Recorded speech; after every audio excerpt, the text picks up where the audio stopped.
Құрметті отандастар, ардақты ағайын, 2022 жыл халқымыз үшін күрделі де қатерлі сынақтан басталды. Баршаңызға мәлім, ұйымдасқан экстремистік топтар елімізде жаппай тәртіпсіздік орнатып, террористік шабуыл жасады.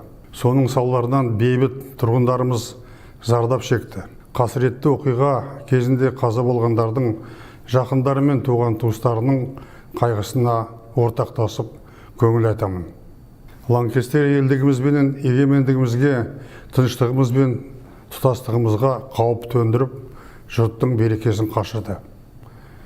Президентіміз Қасым-Жомарт Кемелұлы Тоқаевтың шұғыл шешімдерінің арқасында ел іргесі сөгілген жоқ. Мемлекет басшысының қолдау баршамыздың азаматтық борышымыз. Ендігі кезекте осы оқиғадан сабақ алып, мұндай бассыздыққа жол бермеуге тиіспіз. Бабаларымыз ғасырлар бойы аңсаған тәуелсіздіктің 30 жыл ішінде атқарған істеріміз аз емес. Қазақстан әлемге танылған еңселі елге айналды. Ұлан-ғайыр шекарамыз түбегейлі бекітілді.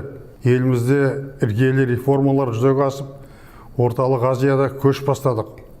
Еуразия жүрегінде сарыарқа төсінде жаңа астанамыз бой көтерді. Бірлік барда ешбір жау сағымызды сындырмайтынына біз сенеміз.